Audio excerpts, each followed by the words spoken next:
What's up, friends? Welcome to the PAULCAST. My name is Paul Daugherty. I'm joined with my friend, Pastor Dan Stone, an incredible pastor out of Minnesota, and you're going to find out more about him in just a little bit. But I want to also just say thank you to everyone who subscribes to this, leaves a comment, shares it with friends. This podcast has continued to reach more people as you guys have spread it. So please, if you have not subscribed, do that. Share this with a friend. We talk all things ministry, family, leadership, and all the lessons we're learning in this season of life. So I'm going to let Pastor Dan introduce himself to you and tell them a little bit of who you are and how we know each other. Yeah, so I am back. Paul said I was in Minnesota, so I'm back in Minnesota where I grew up originally. And then after high school, I came to Tulsa. I had a connection over the years with Word Explosion. Come on. So my uncle and aunt lived in Tulsa for a long time. Tell them what Word Explosion is, because they don't know. Right. Victory Conference, which many of you probably know about, back in the day was a bit longer. Yeah. Like 9 days long. Yeah. And services morning, night. And it was called Word Explosion. Yeah. And my auntie's from the state of Oklahoma. So when they got together, they stayed. And they got plugged into Victory. And every year, they would tell us to come to Word Explosion. I didn't know anything about it. My family had a faith foundation at all, but they kept on us. So our family came to faith, parents divorced. There's kind of chaos in the family. And then as we started coming to faith, we got to figure out how to grow in our faith. So Word Explosion was one of the first things I went to outside of church. Wow. So we made the drive down about 12 hours and stayed What year was that? That would have been 93. 1993. Yep, 1993 was our first Word Explosion. And then we came every single summer. It was in the summer, yeah? Yeah, August. August, every summer for all 4 years of high school that I was there. And then I got to figure out what to do next. Didn't know what to do next. Had all kinds of other plans. God really dropped it in my heart to be in Tulsa. So we came to the last Word Explosion before I moved. Didn't know I was going to move, but came to the last Word Explosion before we moved. And they were drawing scholarships for, at the time, Victory Bible Institute. Wow. Now Victory College, but they were drawing scholarships, one a night for 9 nights. So I threw a fleece out. Lord, if you want me in Tulsa, I will come to Victory College if they draw my name. Wow. Because I really didn't know. I was in a spot where I knew God had dropped ministry in my heart. I felt a call, but I didn't know what the path was. Lots of options. So first night, nothing. Second night, nothing. Third, fourth, fifth, seventh, eighth night, my name was not drawn. And I just knew that last night, we were leaving the next morning, my name was going to get drawn. I almost just knew it in my soul. And they pulled my name. No, they didn't pull my name. So you didn't get it? No, I didn't get scholarship. So I was like, You're like, okay, God doesn't want me there. Yeah, it's not part of the plan. I learned early not to throw fleeces out as being led by the Spirit. But that's where I was supposed to be. And being there every single night where they were drawing those names kind of put this anticipation in my heart to be there. Wow. So even though my name wasn't drawn, this is where I ended up. So jumped in 2 years, started serving immediately.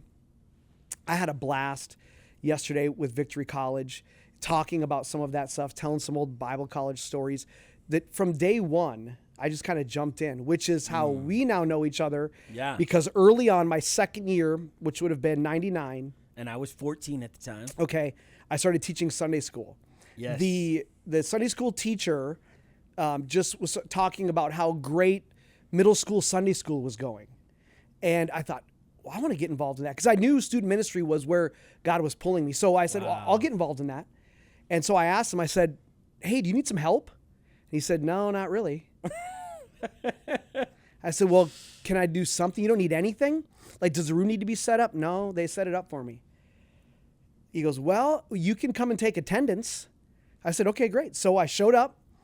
I took attendance the first week, took attendance the second week, took attendance the third week, and the fourth week he was waiting for me outside of Victory College class. I came out and he said, hey, I'm just getting transferred.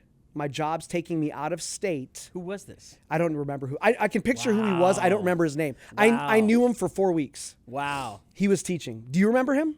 No. Yeah. So super sweet guy, and you guys all loved him.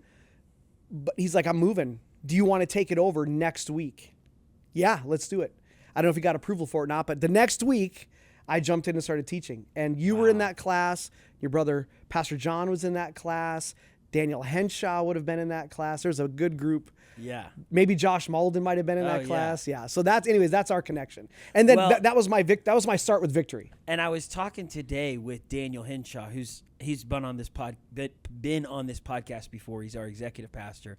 And I was like, bro, you remember when we were in Dan's Sunday school class? And he was like, yes, dude. He's like, I remember when he used to take us in Rocky, his little geo-tracker SUV. You remember this? I do, yeah. And we called it Rocky. No, it was a Rocky. It was a Rocky. It was a Daihatsu. They don't even make. They were so dangerous. It they wasn't stopped a making geo-tracker. them. What was it? It was a Daihatsu. They don't even make them anymore because they were too dangerous. Bro, that thing, and it was a stick shift. Yeah. I remember we'd be like, we were rocking. I bought and it not in knowing how Rocky. to drive a stick. I remember you were learning the stick shift with us in there, and so we would go driving down the street. You would take us. I don't even know. We'd go places. Yeah. But you became, before you were hired, you became like a youth pastor unofficially in our world as that Sunday school teacher. So talk about from there what God did next, how you stepped into youth ministry. Yeah, I assumed there was never going to be an opportunity here. I just kind of assumed it. Tom was the high school pastor.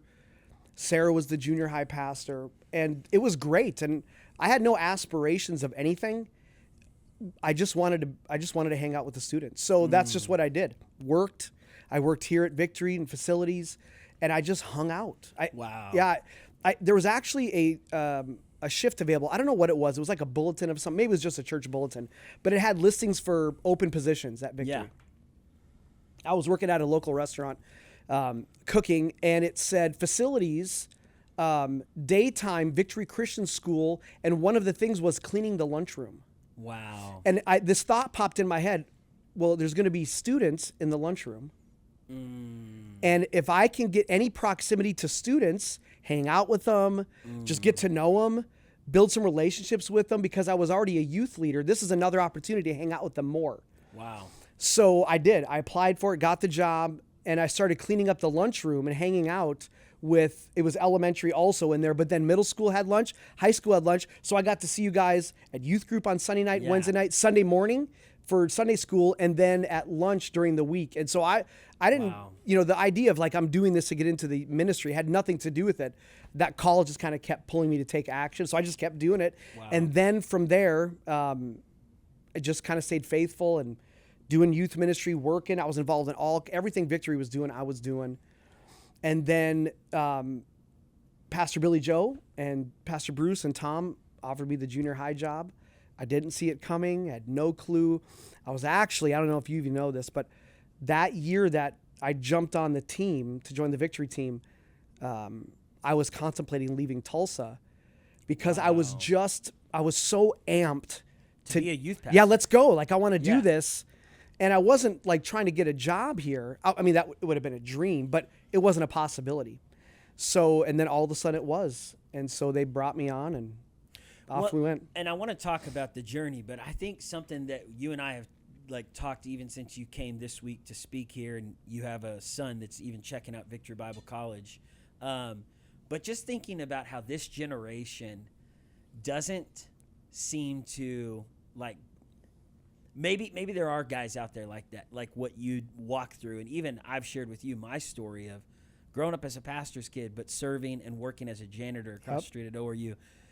And realizing that there's not just a golden ticket for every person who has a dream or a calling to ministry that's like, oh yeah, as soon as you graduate Bible college, there's a job waiting for you with a salary to go and lead teenagers or pastor young adults, that oftentimes the road is different. You're a janitor for a year, or you're working at Cheddar's Kitchen for a year, or you're a Sunday school teacher while you work 3 jobs and you're volunteering in the youth group.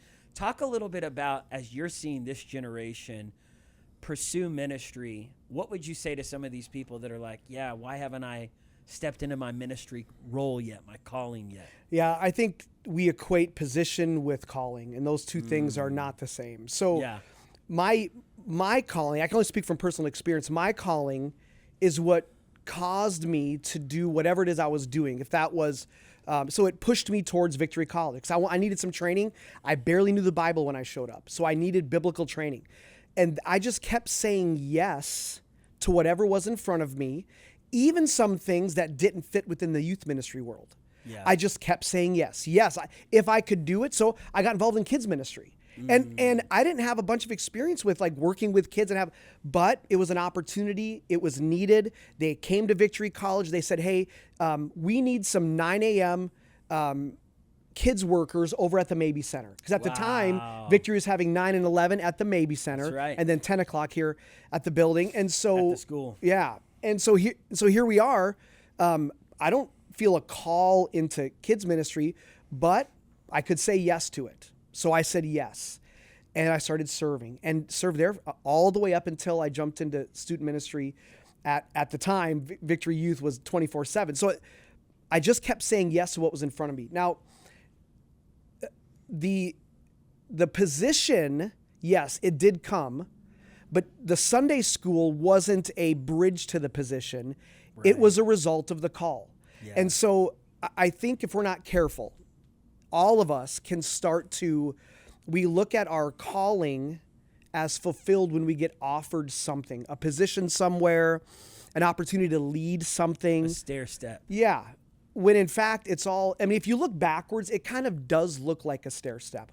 But I think it's just all, right now I want you doing this, say yes to it. Yeah. Right now I want you doing this, say yes to it. And then, maybe an opportunity opens up. But the call should be driving your motive, not the position or the hope of a position. And what I think is starting to happen is the seeking is for the position. I feel called to be a pastor, so I need to have a pastoral position. Yeah. If you really are called to be a pastor, so here's what I really believe to be true. How you're living your life is actually what you believe, not what you say you believe.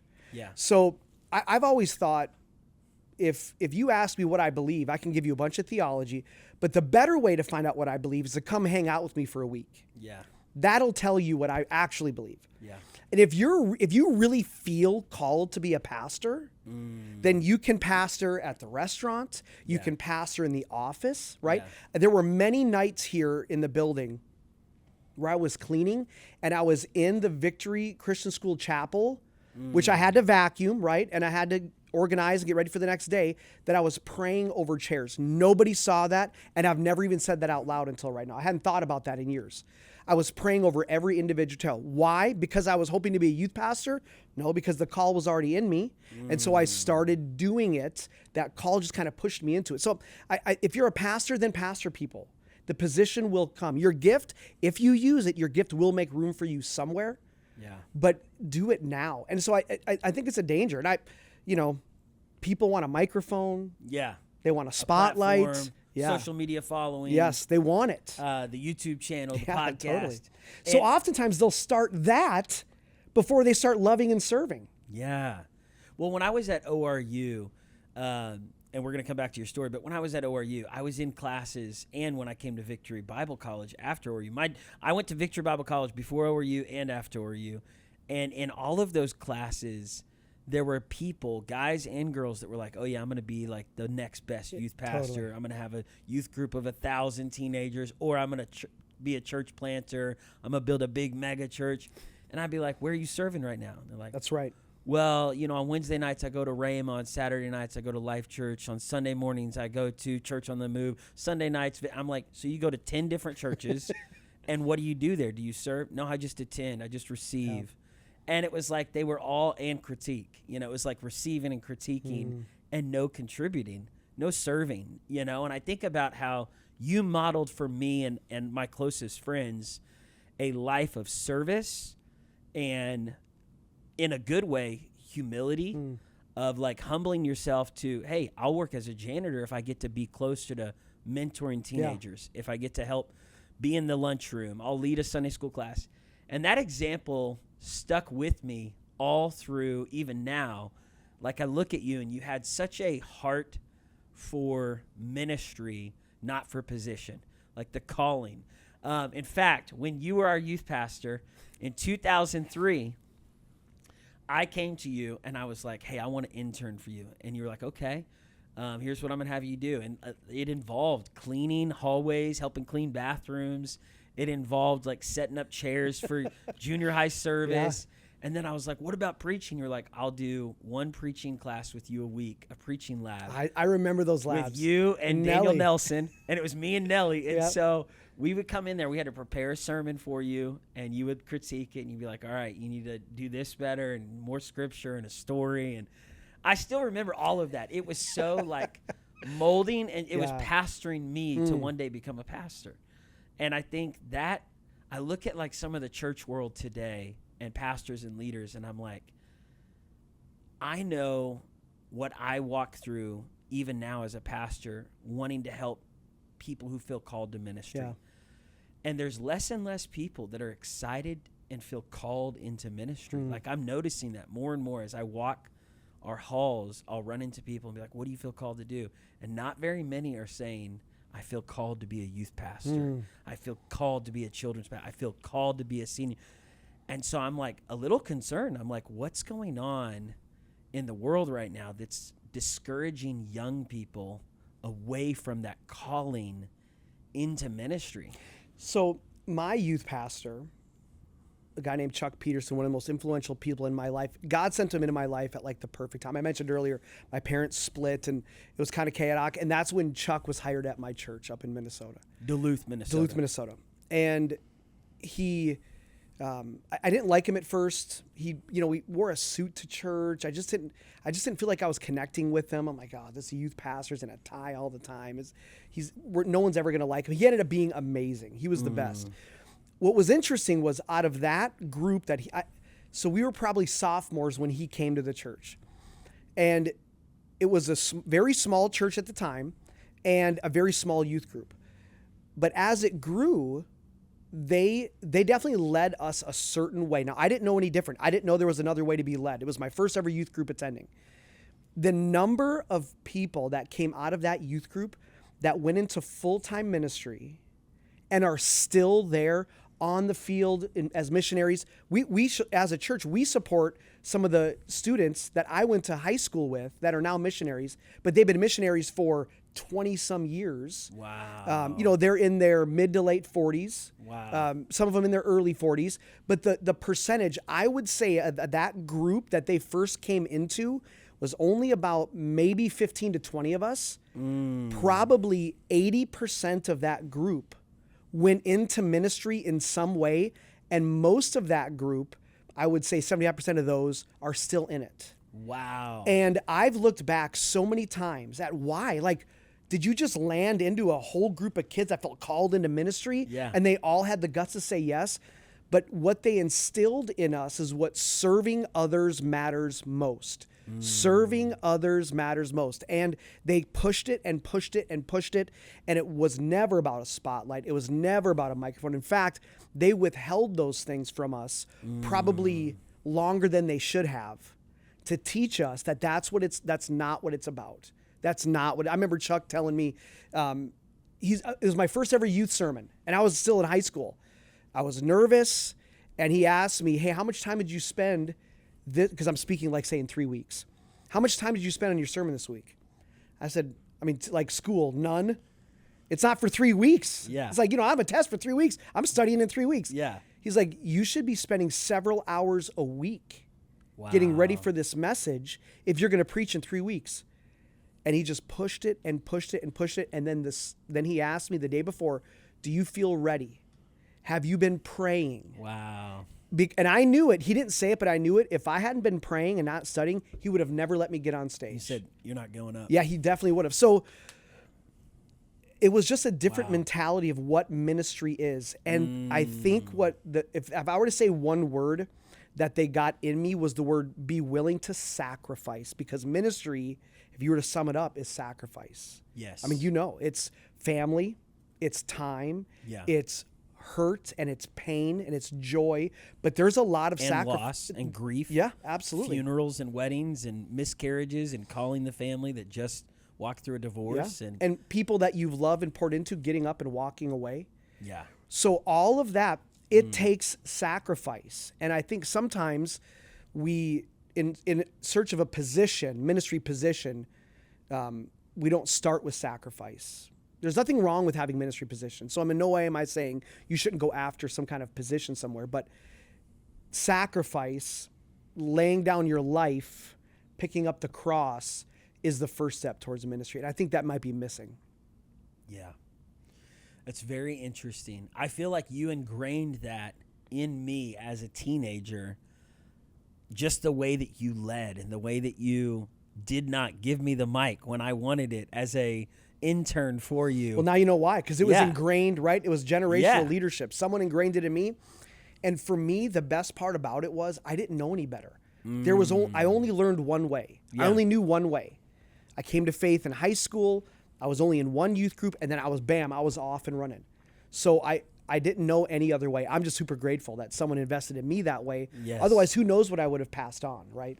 I think a good youth pastor is so underrated, like worldwide. Because I agree. I think one of the reasons why we have a shortage of young people signing up to go to Bible college and become a pastor, or go to a theology degree through ORU and, want to go and teach the Bible somewhere. I think one of the reasons we have a shortage is because we don't have a whole lot of good youth pastors around the world stirring the desire in teenagers. My calling was ignited between the ages 12 and 17. When I was 12 years old, I went on a missions trip, and I got this itch, this calling, like, I want to go on short-term missions. I want to serve people. I want to minister to people. I want to help the needy. And I want to be a part of the local church outreach missions teams. And then while doing that, you were one of my missions leaders. We were in Monterrey, Mexico. I was 15 or 16 years old, and I was with you on that trip. And I've told this to our church before. Something about your investment in me and your youth pastoring ways of, I don't know, just pastoring me and stirring up in me a desire to reach people for Jesus. And I became a bus captain for our youth group. We went to Skiatook, and I led that bus as a 16-year-old to Skiatook, 17-year-old. And I don't know if I was leading it because I was like, I want to one day be a youth pastor, or because you can, but something about you stirring me to get involved in the youth ministry ignited this call. Like, I think I want to spend the rest of my life doing ministry, whether I get paid to do it or not, whether it's in Africa or China or Tulsa. I just want to be a part of ministry. Yeah. That what you just said is so the key, Paul. Whether I get paid or not. Yeah. Right? I'm in. Lord, yes, to whatever it is. And if later that worked out, that's great. And it did. But if it didn't, you were still willing to say yes. Yes. And I think you stirred that. So, okay, let's fast forward. So you serve as our youth pastor, and then God leads you into another season. Yeah, it was a great transition, really hard transition for me. I would have loved to have been at Victory for the rest of my life. And I hope that is always what's in people in ministry. That I wherever I am, wherever my feet are, I hope I get to be here for the rest of my life. Yes, that's such a good spirit. And I'm not saying that like as I had that attitude. It really was true. I didn't want to leave, but the Lord had other plans. So in the saying yes, you say yes whether you want to or not, right? So we transitioned. We moved just about 90 minutes up the road to work at Life Church in Oklahoma City, Edmond area.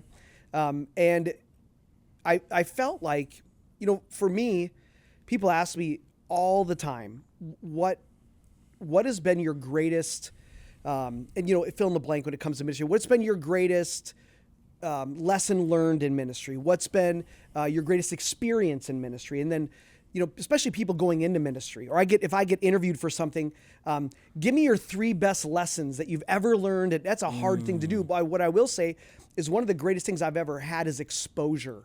Yeah. I've been exposed to things that were very different from each other. It was like going to school. Victory was like, I went to Victory Bible college, but then I stayed on at Victory, and I felt like I was still going to school. I was learning so much, having people pouring. There were staff here that poured their lives into me that I'm so grateful for. And then off to Life Church, where ministry had the same exact heart, but looked very different in how it was done day in and day out. So learning, growing in that, trying to figure out how to adapt to a new place. It was like going to school. Really got pushed in leadership. I showed up, and on my desk the first day was my computer and like 12 leadership books. Wow. And just to be honest, I'd never read a leadership book in my life. And so I read through 12 books in 12 weeks. Wow. It was like part of the onboarding process at the time. And that kind of, it blew my mind. I really loved that entire experience. Was a part of a Life Church plant back here in Tulsa, actually. That went really well. And then we started getting this stirring that it was time to go. Now, we didn't know what that meant, my wife, Lindsay, and I. Now, by this time, married, met my wife here at Victory. She also went through Victory College and the internship at the time. And then we felt, I don't know how to explain it because I didn't get aware. It was just, it's time to go. So we were going to leave Oklahoma. And then I got a phone call. At the time, one of the pastors on staff here, Bruce Edwards, and Adam, they asked if I'd consider coming back to Victory to lead the kids ministry. Wow. And that was right after my dad had passed away. Right after Pastor Billy Joe passed. And I said, no. I said, not only do I not want to do it, but you guys don't want me to be your kids pastor, man. And I know I had been doing some kids stuff. I loved it all, but God had spoken to Lindsay that you guys will be back at Victory. Wow. So came 6 months later, a phone call came in again. Hey, we've been praying. We think it's you. And I'm thinking, golly. So I said, well, we'll pray about it. I didn't even pray about it the first time. I was like, no. So second phone call, prayed about it. We felt a strong yes. We had already resigned from our position at the church and had nowhere to go. So the phone call came in and we couldn't believe it. So we jumped back on the Victory team, leading Victory Kids, which was awesome. It was so much fun to be back. It was a great couple of years, 2 years to the day, actually. Wow. 2 years to the day that we were back on the team. There was some rebuilding that had to happen within the kids ministry. We felt like that was our assignment. Yeah. So we did it. And then we left and we went off to Las Vegas. But it was such a great time because we had 3 kids by then. We have 5 now, but 3 at the time. So our kids got to experience Victory and have incredible memories now of the merry-go-round. How old was your oldest? So Abraham is 18 now. He'll be turning 19 this summer. So he was we left when he was in 2nd grade. Okay, so he was like 8 or 9. Yeah, so he remembers it. He definitely does. He remembers. Today we drove by the Cityplex Towers. He totally remembered that and ORU. So it was really cool. He's having some throwback. Yeah, memories. he was. Yeah, it was really good. He was even getting a little emotional about it. So it was really neat to be back with my family at Victory.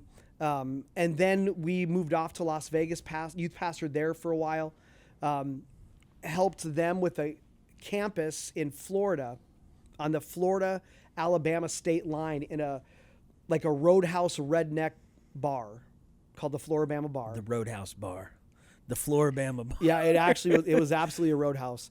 And it was really great. It was, again, I felt like I was going to school. I was reaching people in a bar.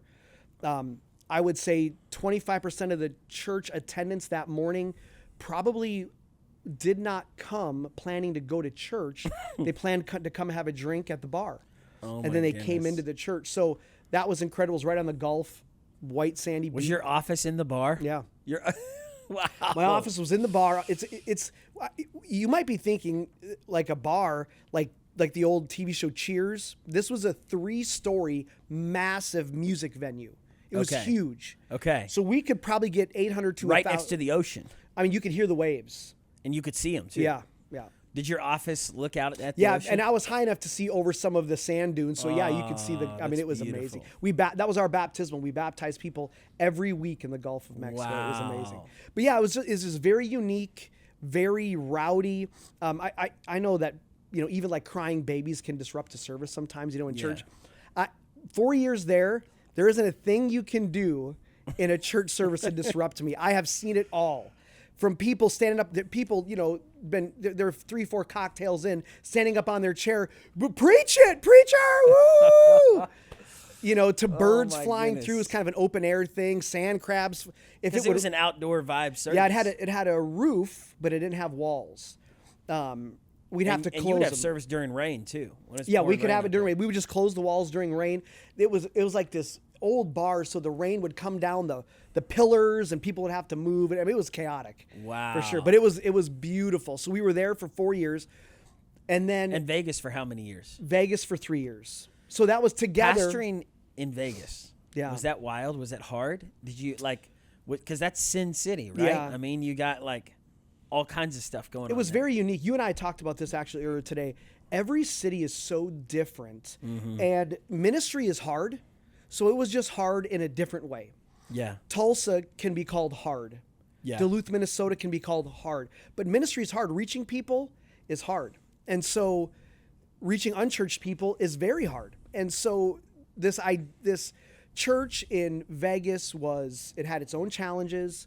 But it also was this beautiful rescuing community, central church, multi-site, all over the valley, the Vegas Valley, and it was beautiful. The story I remember the most when I first showed up was my first service. I named an Old Testament character like Samson or Daniel, and I said, "You guys remember?" And I'm a youth pastor. You guys remember the story of Samson? And hundreds and hundreds of teenagers just stared at me with a blank face. I've never heard of Samson. It was all first They're like Samson at the Bellagio? Exactly. That's exactly right. It was all first generation Christians. First generation. Wow. And 80% of our students, their parents didn't attend our church. So wow. It was unique, but I felt like Vegas prepared me for the bar, going to the bar. Very similar vibe. It was more Bible Belt at the Floribama, but it was very, very raw. No Bible Belt at all in Las Vegas, right? And so, and then all of that, we felt like maybe for years, probably, I won't even put a number on it, for years, that there was a day coming where we would be back in my hometown. Wow. And specifically at the church I came to faith at, specifically there. But it was like out of reach, and the founding pastor was still there, and he wasn't old, and I don't know how that's going to happen. And then the door opened. And What year was that? So that 5 years ago. So that would have been, well, I know when it was. It was 5 months before COVID hit. So 2019, end of 2019. September of 2019, we landed in Duluth.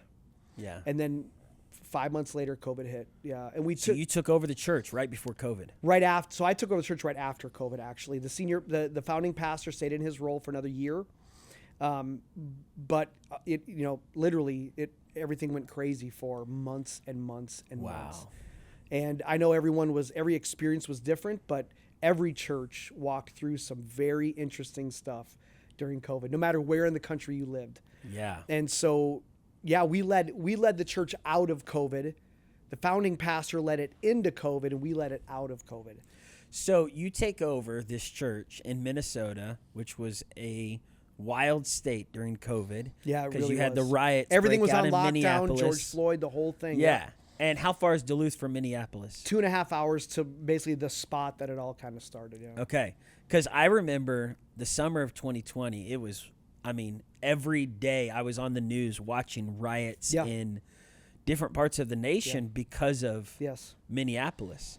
So how much did it get to Duluth? Yeah, so the riots traveled up to Duluth. There was very little vandalism, thankfully. A lot of scared people, a lot of people that night. I didn't know that all that stuff was moving north towards us. So I was driving around Duluth, and that night it was just like a ghost town. It was very weird and eerie. And my wife had called me and told me what was going on, and that the riots were moving up to the Duluth area, and so saw them. They were extremely peaceful. There was a lot of threats, but nothing really happened. A little bit of vandalism, car, gas station kind of a thing. But there was a deep effect in our state of the event, and then the conversation about the event, and then what are we supposed to do as a church? How do we respond to this? Does our mission start to change? Churches all over were rethinking like in our community, we're rethinking their mission. They were rethinking how they should approach social topics, not just that one, but all social topics. Well, your governor became the running mate with Kamala. Yep. And, I think about how it's Governor Walz, right? Yep. Governor Walz had an approach towards transgender ideology that was probably an interesting topic for churches and pastors to navigate with teenagers in your state of Minnesota. How did you guys handle all of that? Yeah, so we really had three choices. Yeah. And I feel like every church did, but I recognized three choices. One was we could pull back, listen, and kind of fold. Yeah. Just, Give hey, in. whatever our state's doing, we're going to support. We're just going to do it and say okay to it. We don't want to rustle anybody's feathers. We don't want to lose anybody.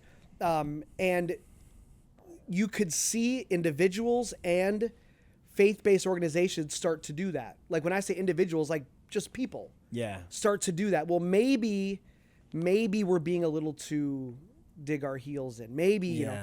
And then the second one was to go anti everything. Extreme opposite. And get angry. Yeah. Get angry at our state, get angry at the government, get angry at the officials, and say it loud and blast it everywhere. And then here's where I landed. Now, right or wrong, this is what I did. Yeah. All of us learn in all of our ways. Right, yeah. This is our mission, and it has not changed. And if you would have dropped us into the Great Depression, if we would have been around during that time, if you would have dropped us into the middle of the civil rights movement, if you'd have dropped us in 25 years from now and we would have been there, the mission doesn't change. Yeah. Now, we may have addressed things more often than we have in the past or whatever, but we just kept digging into the mission. We said certain things maybe a little bit louder. Yeah. We didn't say certain things as loud, but I didn't change. Okay, things are going on around me. I've got to bend everything that we do to shine the spotlight on it. Our mission of introducing people to Jesus and helping them follow him doesn't change. Yeah. So we kept going on. We didn't keep going on like it was not happening. We weren't ignoring it. Yeah. But I just kept saying the mission will never change, guys, but everything around next week could be something worse. Yeah. 3 weeks from now, we could have all forgotten about it. So is our mission going to continually change all the time depending on what's going on? Yeah. It didn't seem to for Jesus no matter what was happening. It seemed like the first century believers, the fathers of the church, Peter, James, these guys, it seemed like no matter what was going on, the persecution that was happening, they were steady in their mission. Yeah. And their methods probably changed and shifted and all of that. So we just kind of kept our eyes open out of the sand and prayerfully kept taking steps forward, addressed things as we felt like we needed to. We had people coming to the church that were wondering how we stood on things. So I didn't want them to just keep wondering. Yeah, so we you'd would address we it, we answer would the make questions. statements about things. Yep, absolutely. And it was a really great time. And here's what I feel like happened for us. We grew together because we weren't rallying around a fading issue. We didn't rally around any fading issue. Yeah. We actually rallied more than ever around our mission. I love So that. it was actually a pretty beautiful time. And when a lot of people maybe would have caved, we didn't cave, but then we didn't yell at them either. Yeah. We just kind of kept the mission at the forefront. Just focus on the mission. My dad used to say this, keep the main thing the main thing. And what's the main thing? I've quoted him on that so many times. Yeah. Yeah, because you were here back when he used to preach on that to the staff and to the church. And it's so simple. Yeah. But it's one of the most profound things. The main thing is Jesus. Yeah, that's it. Yeah. And things are going to change, but they don't have to change us. Yeah.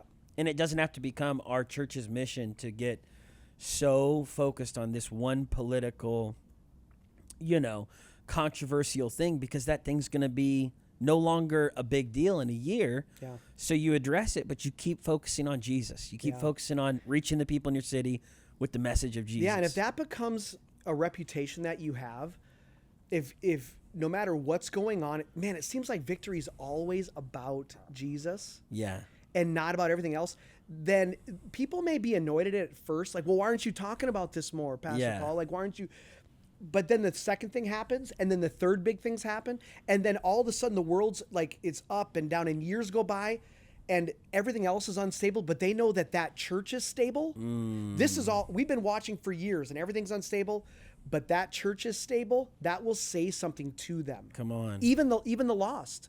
Nothing in my life is stable. Well, if I'm being honest, though I didn't like it, seems like Victory's always been stable. Yeah. Yeah, people look for that in all the times of the craziness. Yeah. Okay, so I want to just ask you some last thoughts as we're coming to the end of this podcast. You've shared a little bit of your journey. You've been pastoring in ministry for now 20-plus years. Yeah, 23 years. Different roles. What's some of your wisdom and advice for maybe some of the listeners out there that want to become a better leader, may feel a call into ministry, may already be working in ministry and just need some encouragement in their journey? And I know that's a big question. No, it's really good. I think leadership's one of my favorite topics in the world, so I think about it a lot. Yeah. And I think for me, some lessons I've learned, I've got this list. And the list is 10 men that have been the most influential in my life. And God, I believe, sent them to me all at times where I really needed them. Wow. And on that list are coaches and janitors and some relatives, pastors, leaders, all of them friends. Some have passed away, and I've learned something profound from each of them. Wow. And so you would know some of the people on that list, but who's one I know? So Andy Andrews would be somebody that's on that list. For a long time I had 9 people on my list forever. Andy's become a best friend and just someone who I can ask anything to. And he came into my life at a very unique time and a very specific time when I was pastoring at the bar. But one thing I have found out is, as a leader, your development and growth as a leader is your responsibility and your responsibility alone. Your leaders, the people that you report to, whatever level you are in your organization, in your business, in your nonprofit, or in your church, if you are waiting for them to mentor you, you're not going to grow. If you're waiting for someone to pour into you, if you're waiting for an Elijah as an Elijah, you're never going to grow. You have got to push yourself to grow. And your growth is your responsibility. And that's the best part about it, is because it's not dependent on somebody else. Whatever ministry role you're in, whatever leadership role you might be in as a leader, you have to grow you. No one is responsible for your growth except for you. So do you remember, well, I know you remember his daughter, but do you remember Angelo Metropolis? Yes. Yeah.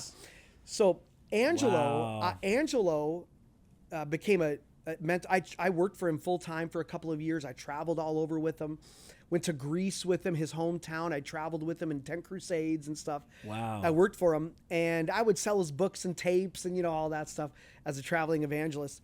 But Angelo spoke at a chapel at Victory College, and I thought, whoa, that was awesome. He said, hey, I'm doing 3 nights. So we went back for 3 nights. This would have been back in like 1998. And I determined, I don't know what it was, but I determined that guy that guy's going to mentor me. I'm going to work for that guy. I want to be around him. Wow. And I ended up meeting his daughter on a missions trip. And I said, Metropolis, that's like a rare last name. Yeah. Is your dad Angelo? Yes.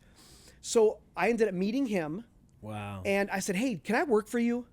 And he goes, no, I don't know. So I would start, no, I don't recommend this, but I would start just showing up to his house and knocking on his door. And sometimes he was home, sometimes he wasn't. When he was home, hi. I said, hey, remember we met? Is there anything I can do for you? I'll send your books out. I'll rake your yard. And he was like, no. So then I came back again. It was like the third time I raked his yard. Come on. And I just wanted to be around him. Come on. And then I started selling his books and tapes. I started packaging them and shipping them, his VHS tapes back in the day. And then eventually, but I wasn't waiting for someone to come mentor me. Yeah. I went and found a mentor. Yes. I wasn't waiting for someone to lead me.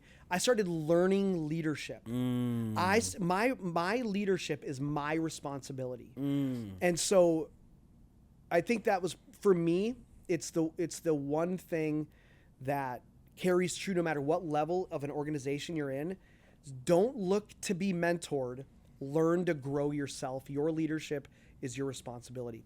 And then I would say, I had a great conversation with your team today. And I think one of the things that we don't do enough as a young leader, well, even as a leader who's been leading for, it could be decades, is being willing to be vulnerable about your weaknesses, about what's going on in you, and then bringing that out to people within the team that you know and trust, your supervisors, people that are over you, your direct reports, and allowing, as a young leader, I never did it. I had to know all the answers. Yeah. I didn't want it to look like I was ill prepared for anything. So I was the answer guy. I was very confident, but I really wasn't behind the scenes a lot of times. And I think vulnerability is discouraged in leadership because the word leader makes you think that you've got to be the one that has all the answers and pointing everyone in the right direction all the time. And so I think that being vulnerable as a leader is probably the hardest thing. Most people in leadership have certain types of personalities, and vulnerable is not a part of that personality. If there's one thing I could say, Paul, that I really admire about you, is your vulnerability on your podcasts, your vulnerability as a leader, vulnerability as a friend. And I've seen it from the stage. I watch victory services all the time. Your vulnerability, I don't know that I've seen a more vulnerable leader. And I think that speaks to people. And here's what it does. It connects with people's hearts, right? It connects with people's hearts. And so if you can, even if it's like, so that's not my personality. So that's why I admire it so much in you. It's not my personality. So if you can cultivate that now, even though it's hard, I think it will do you well in the future. It'll mitigate burnout and frustration. It'll deepen friendships within the ministry, and it will allow others to follow your lead and be vulnerable as well. And so if I could drop two, it would be those two things. Is your leadership is your responsibility, and develop a spirit of vulnerability early, because the longer you're in this, the less vulnerable you tend to be, because you don't want yourself out there for other people to hurt you, right? Yeah. So if you can develop vulnerability early, Yeah.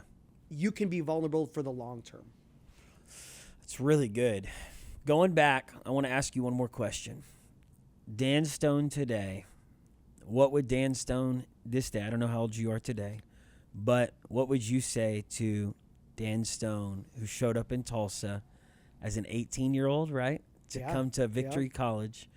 What would you say to yourself, like, about the future? What would you tell yourself that you know now that you didn't know then?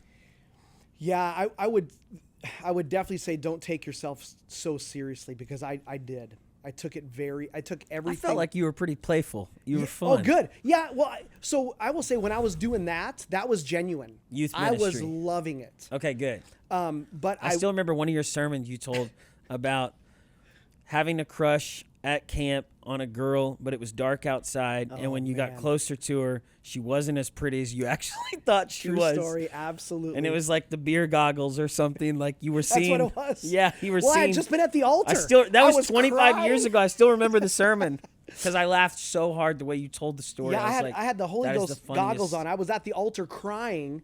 I surrender all, Lord Jesus. And so I went outside, and there she was. And then the next day I saw her again. It was not, anyways. You're like, she's not that pretty. So I would say don't take yourself so seriously, because I felt like I was a perfectionist. I felt like I was trying to impress. You know, I had such an honor for your dad as a spiritual leader, but also my spiritual leader. You know what I mean? Like, yeah. Oral Roberts, spiritual leader. He wasn't my spiritual leader. Your dad, spiritual leader, but he was my spiritual leader. And I just wanted to impress him. I wanted him to think that he took such a huge risk in hiring me.